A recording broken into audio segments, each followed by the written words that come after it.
I've been putting up with this because of you, wanting kids but never having them. You're defective. The hurtful words hurled at me by my husband of 20 years felt like a stab in the heart. I realized then that I couldn't go on with this man. He's already lost in thoughts of a new marriage. I believe God has been watching over us, witnessing these devilish acts. That's why something like that happened to him. My name is Rachel, and I'm 45 years old. I work as an administrative assistant in a law firm. It's almost been 20 years since we got married. We've lived a modest life together, just the two of us. We both really wanted children. But it never happened. The problem was more on my side, and I spent years going to treatments while working, draining both my physical and financial resources. Yet without success. When I turned 40, I decided to give up. My husband wanted children until the end and urged me to continue the treatments, but I had reached my limit. Enduring pain, watching our savings dwindle. I was scared of that situation. After all, they say you need $200,000 saved for retirement. Spending more money seemed like a waste. I propose we stop the treatments and live our lives, just the two of us. Let's save up and maybe go on some luxurious trips instead of having children. I suggested this, and my husband, though hesitant, agreed. So, we decided to enjoy our life together. Yet, every time I saw children's photos on TV shows or Christmas cards, I felt a complex mix of emotions. Even 5 years after stopping the treatments, I still carry guilt and regret for not being able to have children. Then, one day, I decided to attend a class reunion, the first in about 10 years. My husband suggested I should take it easy and stay overnight nearby. It felt like a mini vacation. Come to think of it, since getting married, I rarely went out alone. I was always preoccupied with fertility treatments. It's okay to indulge once in a while. At the reunion, I enjoyed catching up with old friends. Rachel, long time no see. How are you? You look like you've lost some weight. Indeed, I had lost about 22 pounds in the last decade. I'm envious. Ever since I got married and had kids, I've gained about 33 pounds. Even these harmless conversations slightly stung my heart. Rachel, do you have any children? No, we couldn't have any. It's just me and my husband. Oh, I'm sorry if that was a weird question. No, it's fine. Let's have a good time. I tried to keep the atmosphere cheerful. Speaking of which, my son almost fell for a marriage scam recently. A scam? I was surprised by my classmate's words. Yeah, it was almost a fraud. She asked him for $20,000 before they even got married. What happened then? He couldn't pay $20,000, so he came to us, his parents. That's how we found out. In the end, the woman disappeared. What a scary story. There sure are some terrible women out there. Really frightening. Marriage fraud, huh? I'm a bit shocked to hear it happening so close to home. That son is now relieved to have found a new girlfriend, it seems. The reunion went smoothly and eventually came to an end. I didn't go to the after party, instead returning to my hotel and enjoying a drink alone. Oh, I forgot to contact my husband. It's still only 10 p.m., he should be awake. I called home. But no matter how much I rang, my husband didn't answer. Maybe he's already asleep. Well, I'll be home tomorrow anyway, so it's no big deal. However, I had a nagging feeling. A woman's intuition, perhaps? I just had a bad premonition. Since then, my husband started coming home extremely late on weekdays. And he began to come home drunk almost every night. Hey, I'm home. Honey. You're drinking so much and coming home like this. Are you okay? My husband, in a drunken state, sprawled out in the living room as soon as he took off his shoes, yelling, "Shut up. It's the man of the house returning. Show some respect." Where in that sloppy state am I supposed to find respect? While picking up his discarded socks and shirt, I mused internally. Samantha was so cute. If only you were younger like Samantha. My husband muttered such things. Who is Samantha? What does he mean by "if only you were younger"? I wanted to confront him, but he was already fast asleep. Could he be cheating on me? The unease I felt that day was turning into a strong suspicion. No, my husband is a principled man. He couldn't possibly do such a thing. It must be just drunk talk. I kept reassuring myself. But even on weekends, he would leave early in the morning and come back late at night. I'm heading out for a bit. Take care. And, as usual, he returned drunk.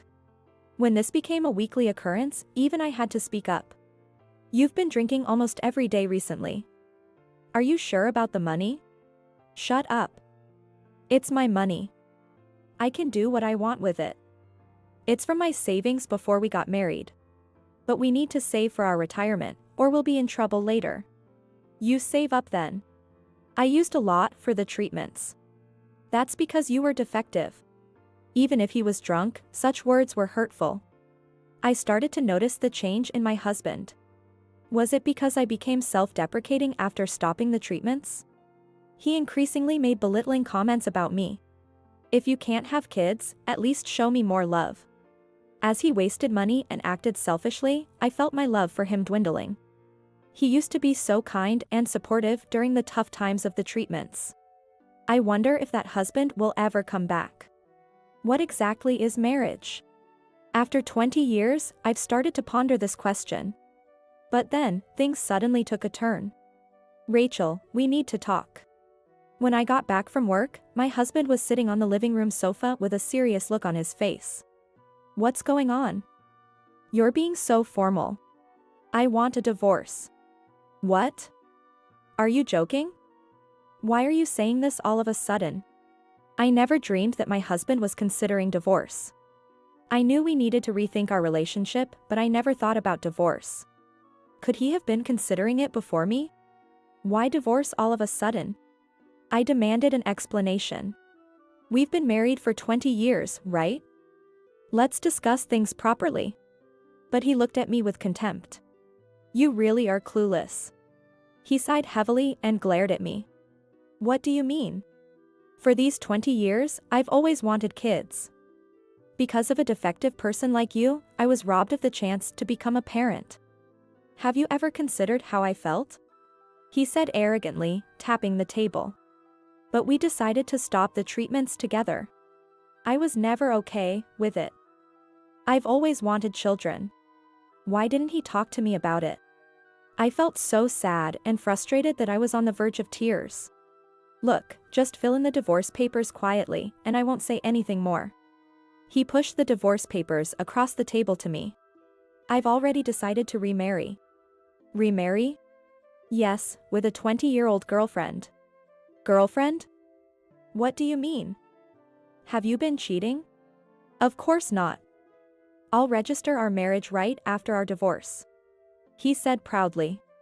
A 20-year-old marrying my husband? Unbelievable. Samantha is kind, cute, and the ideal wife, unlike you. Samantha. The name he mentioned that day. A woman's intuition isn't something to be underestimated. I was a little impressed with myself. But this was no time for self-congratulation. And then, he showed me a photo of the cute Samantha. I almost burst out laughing when I saw it. Seriously? I couldn't believe this was happening.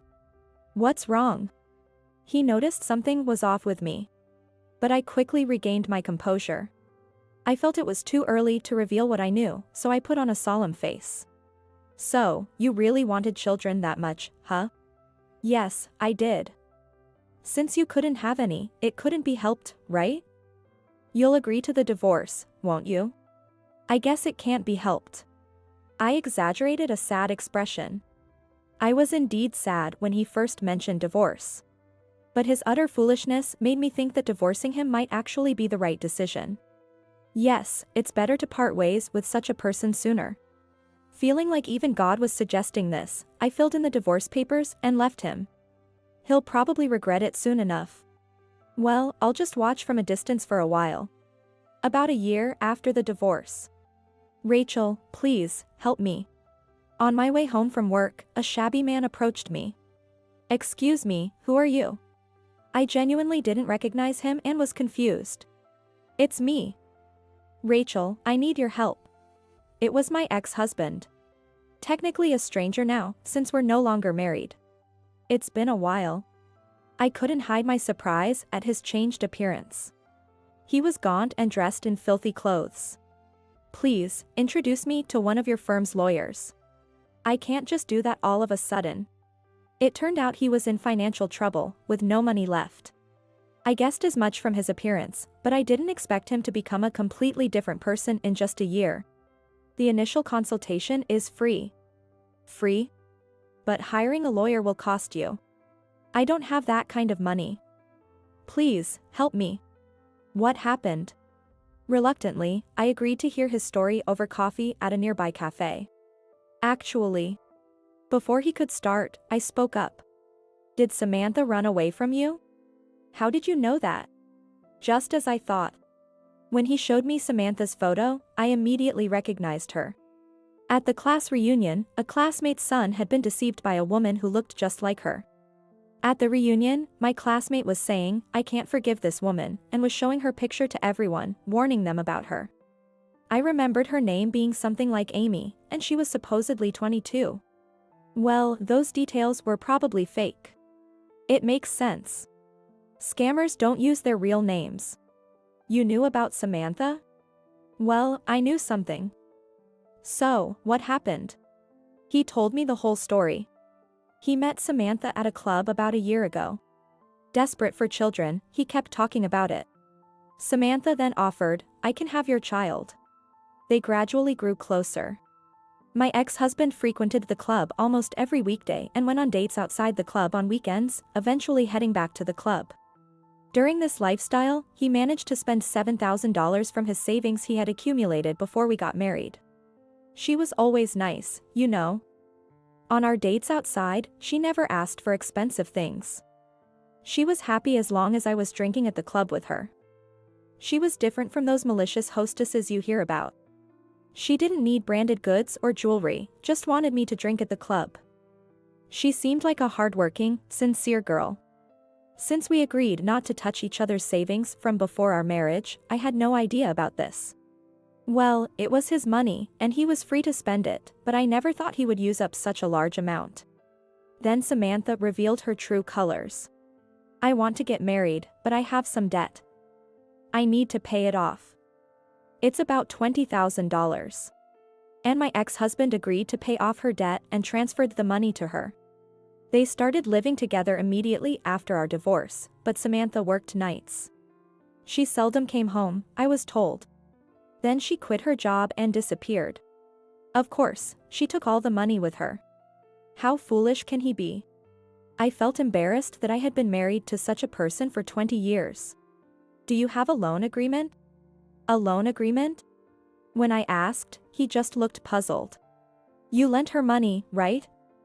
Didn't you make a contract? We were going to be married, so no, we didn't make one. Then it's like you gave her the money, isn't it? Is it?